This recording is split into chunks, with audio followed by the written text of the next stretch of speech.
শুনুন, আমার হিন্দু দিদিরা কি বলতেছে, সবাই শুনুন।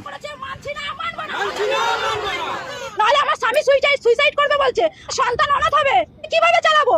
আমি তো মেয়ে মানুষ, আমার কি বাইরে যাওয়ার ক্ষমতা আছে? আমি কি ইনকাম করব? রেখা পাত্র দিদি ভাই যে কথা বলছে যে গরু যে 14 বছর বয়সীকে কুরবানি দিতে হবে, ভাই, কথা তো এতদিন ছিল রাজনীতির না। ক্ষমতায় মাত্র বসে এত পাওয়ার দেখাতে যাবে না, কারণ গদিটা হলো আপনার পাবলিকের, আপনি নিজের পার্সোনাল করা গদি নয়।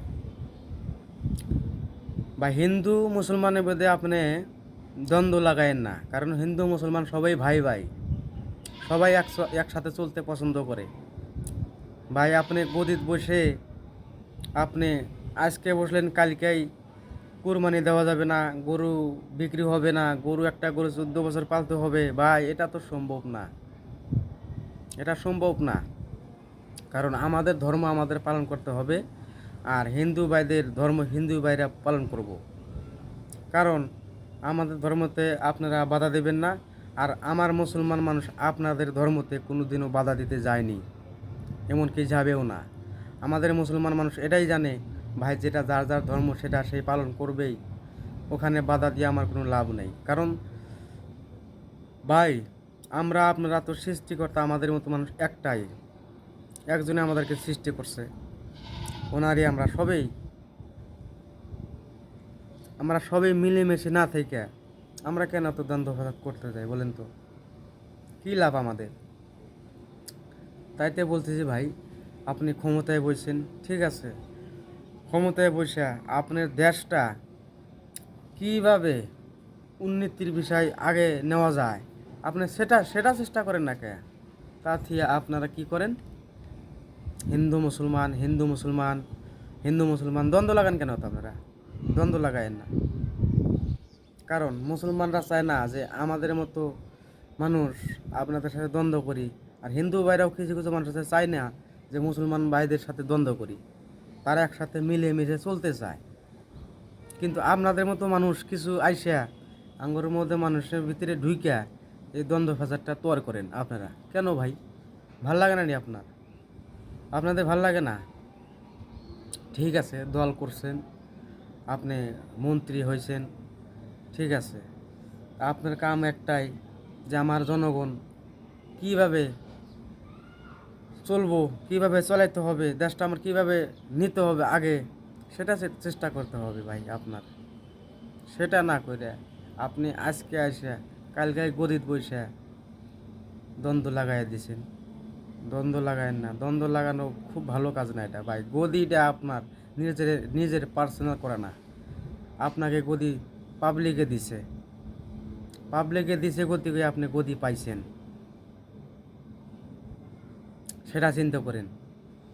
তা না করে আপনি মুসলমানের মসজিদ ভাঙেন, নামাজ পড়তে দিবেন না, আজান দিতে দিবেন না, এটা কোন ধরনের ব্যবহার ভাই? আমাদের মুসলমান মানুষ তো কোনোদিন আপনাদেরকে বলতে যায়নি আপনারা পূজা করেন না, আপনারা মন্দিরে যায়েন না, আপনাদের মন্দির তো কেউ ভাঙতে যায়নি, গেছে কে? আপনারা দেখান তো, একটা মানুষ দেখাতে পারবেন যে মুসলমান মানুষ আজকে এটা আমাদের ক্ষতি করে গেছে? ক্ষতি কারো করে নেই, এমনকি মুসলমান মানুষের ক্ষতি কারো করবেও না। আমাদের সৃষ্টিকর্তা কিন্তু ভাই একটাই, উপরওয়ালা একটাই কিন্তু, তাই ভিতরে আপনারা আইসা ভাগ বাটারা করে দেন কেন ভাই? ভাগ বাটারা করেন কে? আমরা তো সবসময় চাই যে আমরা সবাই একসাথে চলি, একসাথে তো চলতে চাই, আমরা মিলেমিশে চলতে চাই, শান্তিতে বসবাস করতে চাই, আমাদেরকে শান্তি থাকতে দেন না। আপনাদের যদি আপনারা দেখেন, দেশটা দেখেন আপনারা, যে দেশটা আমরা আগে বাড়ায় নিয়ে যাই, দেশটার উন্নতি করি, সেটা দেখেন। আমরা কি করে খাই, কীভাবে চলি, কি করি ভাই, সেটার দরকার নাই আপনার। এই মহিলাটা গরু খামার করছে, ঠিক আছে, গরু খামার করছে, তারা বিজনেস করার জন্য করছে, তারপরে ঠেকা গরিব মানুষ, অসহায় মানুষ, তারাই তো করে, তাদের আপনার বাধা দেন কেন ভাই? বাধা দেওয়ার মতো কিছুই না। আর আমাদের কুরবানি তো সেটা করতেই হবে আমাদের কুরবানি, এটা কারণ উপরওয়ালা আমাদেরকে সৃষ্টিকর্তা নিয়ম দিয়েছে, করতেই হবে এটা। তো সেটার মধ্যে আপনারা কেন এত বিরক্ত করেন? সেটা বিরক্ত করে লাভ নাই আপনার। আপনার যেটা সেটা করেন, দ্বন্দ্ব লাগায় না, দ্বন্দ্ব লাগায় কোনো লাভ নাই। সবাই ভালো থাকেন, সবাইকে ভালো থাকতে দেন, এমনকি আপনিও থাকেন, আপনিও দেশের জন্য কিছু একটা করেন, দেশটা কীভাবে চালাইতে হবে সেটা চেষ্টা করেন। গতিটা ধরে রাখার জন্য চেষ্টা করেন, যে আমার গতিটা যদি আমাকে মিলাইছে, গতিটা আমি ধরে রাখি, সেটা চেষ্টা করেন। তা না করে আপনারা কি ফ্যাসাদ করেন, তার কোনো সৃষ্টি নাই, সীমা নাই, সেটা করেন না।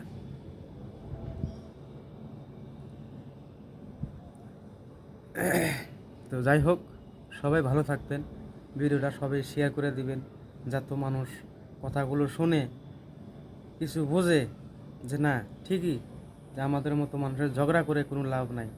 আজকে মরলে কালকে হবে আমাদের 2 দিন, আমরা ঝগড়া করি কেন? কী লাভ আছে ভাই? যে কদিন দুনিয়ার মধ্যে বাইচে যাবেন, সুখে শান্তিতে বসবাস করে চলে যান না, অসুবিধা কী আছে? আপনাকে সারা জীবনের জন্য পাঠাইছে নাকি দুনিয়ার ভিতরে? সারা জীবনের জন্য কাউকে পাঠা নাই, কাউকে পাঠা নাই সারা জীবনের জন্য।